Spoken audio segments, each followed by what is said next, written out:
Aqui na página 12, Sim. em ocorrências, no item 3, sobre maturidade, está fazendo aqui uma referência, né, do traumatismo craniano, provavelmente aqui do parto fórceps, né, em relação à maturidade mental antecipada e também nas autorrecognições. Isso aconteceu comigo. Certo. O que é que leva a isso? É maior descoincidência? Olha, segundo o Salles, que era especialista nessa superdotação, eu já tinha visto os negócios na ocasião, ele me falou o seguinte, que para eu lembrar uma coisa muito séria, que na hora que o menino nasce, eles tiram o menino, põe de cabeça para baixo e dá um tapinha no traseiro dele. Para quê? Para ele começar a respirar. Na hora que ele começou a respirar, quanto mais ele chorar, melhor. Porque ele amadurece, movimenta o processo da torrente circulatória, o negócio vai para a cabeça, a pessoa ele começa a ver onde é que ele está, e chorar contra a mãe, quero leite, etc. Tal. Então, isso, veja bem agora, na hora que racha a cabeça da criança, que foi o que aconteceu comigo, a minha mãe me falou, eu não perguntei, ela falava, todo mundo sabia disso, que eu chorei até os 11 meses, que a cabeça está rachada. Conforme o jeito de mexer comigo, aquele de doer, eu gritava, né? Começava a chorar. Então, eles custaram a ver o que era. Está entendendo? Foram ver com calma, que a minha cabeça estava toda... Eu tenho um sinal aqui ainda, de fora a fora, aqui, ó. Foi a minha primeira fratura craniana. Eu sou especialista no assunto, sabe? Como com Sincobaia, né? Depois disso eu tive, mas aí já especializado desse lado, né? Com o nervo óptico. E outra coisa, mexeu na cóclea, esse barulho que eu sinto. Isso é daí. Nunca mais ficou do mesmo jeito. Então a pessoa está aí, está se achando que é por deixar a criança mais desperta, porque geralmente a criança dorme quase que 23 horas. E outra coisa, eu depois, naquela ocasião, já sabia de alguns casos, mas depois eu fui estudar mais. Tem um monte de médicos, de sensitivo que passaram por isso e que desenvolveram o processo parapsíquico. Grandes médicos, você está entendendo? Aquela nossa amiga Aileen Garrett, que é irlandesa, ela passou por isso. Aquela outra, a italiana, que era de efeito físico, Eusapia Palladino, passou por isso. E tem outras mais mulheres menos votadas. Agora, tudo passou por isso.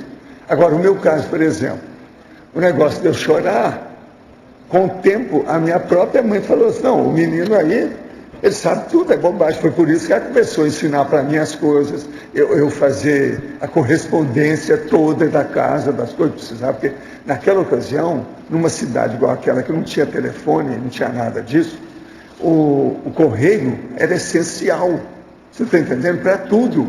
Era a grande repartição da cidade, era o correio, porque tinha comunicação com o mundo. É uma época que não havia plástico, não havia internet, não havia nada disso. Para tirar a cópia, era na base do carbono, sujava tudo, sujava suas mãos, a roupa, era um negócio. Então, a vida ainda era muito primitiva tecnologicamente, baseado com essa vida nossa atual. É difícil o povo entender isso, na década de 30. Agora, eu nasci em 32. Em 35, quando meu pai fez a casa lá no meio do cemitério, eu entrei no meio daquele povo do cemitério. Aquilo acionou a minha cabeça para ver tudo quanto era consciência. Minha mãe ia tocar um negócio com um bandolim, eu chegava lá e queria tirar o bandolim dela. Eles achavam que era ciúme meu, da minha mãe. A minha irmã sempre lembra disso. Aí é que eu expliquei, quando eu cresci, falei, não, é porque eu via as coisas todas, vocês não viam, eu queria falar, ninguém escutava. Você está entendendo? A hora que ela tocava, a Saudade do Matão, a Valsa da Morte, aquele povo todo saía das tumbas. E vinha todo mundo, aqueles filmes de horror. E eu via aquele povo tudo, umas pessoas muito bem arrumadas, mas tudo com cara de antiga, esquisita, parecia que estava com cheiro, você está entendendo? De morro. Naftalina, não dá, né? O negócio então era isso. Agora veja, isso aos 3 anos, quando nós passamos para essa casa. Eu gostei demais da casa, porque dava mais ambiente para mim, e tinha as árvores do cemitério. Uma das árvores que tinha era um pé de jatubá, um galho enorme, que eu podia subir à vontade. Você está entendendo? E outra coisa, meu pai não saía de casa, estava sempre dentro de casa. Minha mãe ia dar aula. Eu, então, ficava à vontade. Você está entendendo? Tinha coqueiro, tinha outras árvores lá dentro, tinha, por exemplo, figueira, tinha uma série de coisas. Agora, o meu pai fez uma caixa d'água, dessas, do jeito que tem aqui assim, mas daquelas que coloca aquele negócio de gasolina grandão. Você está entendendo? Então, para pôr água, cabe 200 litros. Era a caixa d'água lá de casa de 200 litros. Aqueles tampores dos antigos de gasolina que havia, os grandões, era aquilo. Aquilo colocava lá em cima e fazia. Outra coisa, lá em casa tinha a bomba, entende? A bomba manual, para você tirar água. Tudo era feito assim. Agora, ali tinha mangueira, tinha figueira, tinha uma romanceira enorme de romã, entende? Várias coisas. Então, isso começou a me dar muita liberdade. Agora, quando chegou a noite, eu comecei a ver a consciência que perseguia meu pai. Aquilo começou a ficar mais nítido. E eu fui crescendo, o meu ambiente foi esse. Agora, outra coisa. Na verdade, a rigor, eu não sofri com nada disso. A minha infância foi até muito boa, com todas as loucuras do meu pai, doença, aquele negócio todo, o ambiente lá, minha mãe trabalhando demais. Eu ajudando os outros através do meu pai, que eu que levava as coisas para fazer assistência. A minha infância foi muito boa nisso. Outra coisa, Monte Carmelo era tudo uma cidadezinha do interior, né? Eu não sei quantos habitantes tinha, mas devia ter 5, 6 mil habitantes só. Era tudo pequenininho, todo mundo se conhecia, aquilo. Tinha umas coisas muito engraçadas lá. Por exemplo, tinha um cara que ele tinha um tabuleiro que vendia carne. Então ele já cortava a carne toda de manhã e andava com o tabuleiro nas costas.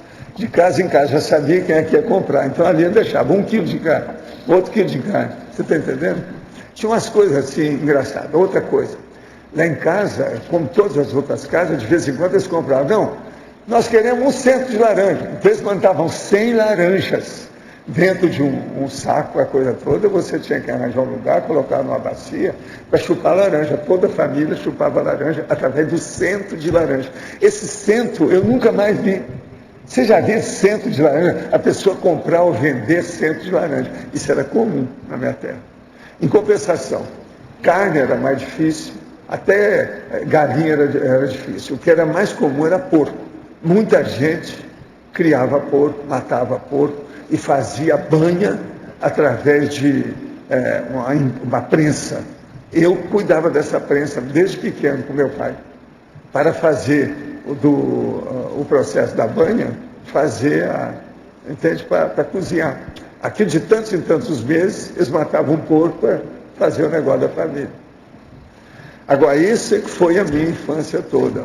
Agora, que me ajudou, Hernandes, me ajudou demais isso aí. Eu reconheço que o negócio foi que me fez pensar. Outra coisa, eu não era igual às outras crianças, né? De muita bobagem, muita coisa. Eu queria aprender as coisas, perguntava tudo. Ninguém me suportava por causa das perguntas. Que aquilo saturava todo mundo com o tempo.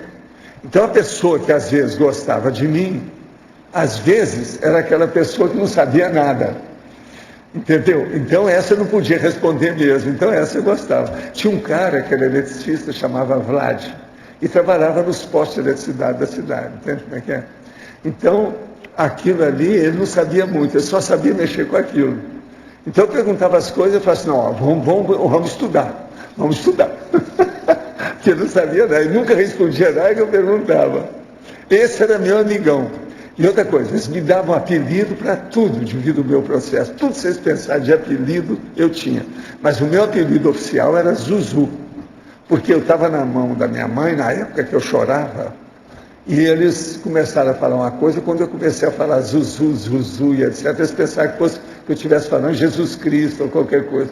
Então ficou na base de Zuzu, mas na verdade não era. Eu sei depois que o negócio era por causa dos chineses que estavam lá na hora. Que é um processo. Hoje eles chamam isso, escreve lá como sendo Zizel, mas é Zuzel. O processo é Zuzel da época. É o que eu falava quando eu nasci. Você está entendendo? Agora estava na mão dela. Foi quando eu comecei a falar. Entende? Então ficou o nome de Zuzu. Lá já tinha outro Zuzu, homem, não era Zuzu mulher, não. Tinha outro. Ainda ontem eu estava com a minha irmã, ela estava lembrando, não, você tinha um xará lá, que era o Zuzu lá, junto da família Martins, tinha outro Zuzu, igual eu. Entende? Agora, o que eu vejo é isso. Até que ponto isso me favoreceu até hoje na questão intelectual? Eu acho que foi a prioridade que eu dou para o mental soma. Até na própria memória, Waldo, você acha que teve influência ou não? Teve sim. Por exemplo, alguma coisa dessa minha retrocognições, lá do período foi devido isso. Porque eu comecei a lembrar de 3 anos antes de eu nascer. O que ocorreu com a família? Isso é que criou uma hora abalo dentro de casa. De início, eu falei, não, isso aí tudo é ilusão da criança. Do jeito que eles falam, né, que o menino está na lua, etc. Mas com o passar do tempo, pelos fatos, os lugares que eu fui, alguns meses depois, eu comecei a mostrar o que eu tinha falado antes. Aí eu falei assim, gente, o que o menino está falando é certo. Ele está falando um negócio antes de nascer. Quem é que falou para ele? Não pode ter ninguém, porque minha mãe estava de olho em mim o tempo todo, né?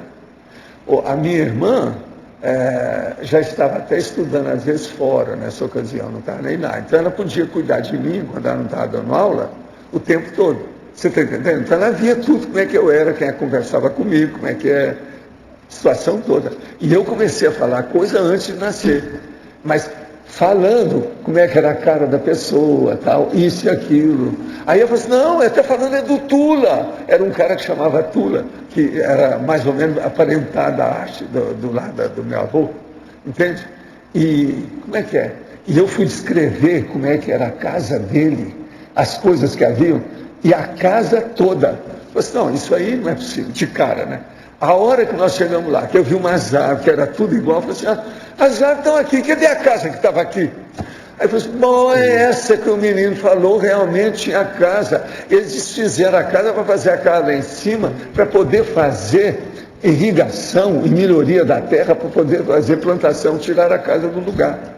E eu sou da casa antiga, mas isso é antes de eu nascer, é da década de 20. Como é que eu sabia disso? Então, essa retrocognição, assim, antes de nascer, isso abalou o povo todo.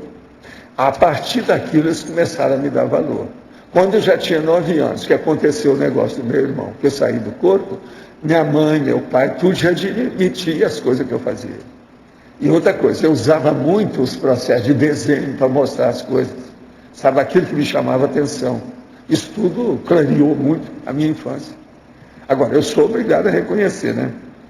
Tudo isso me ajudou. O parto laborioso da minha mãe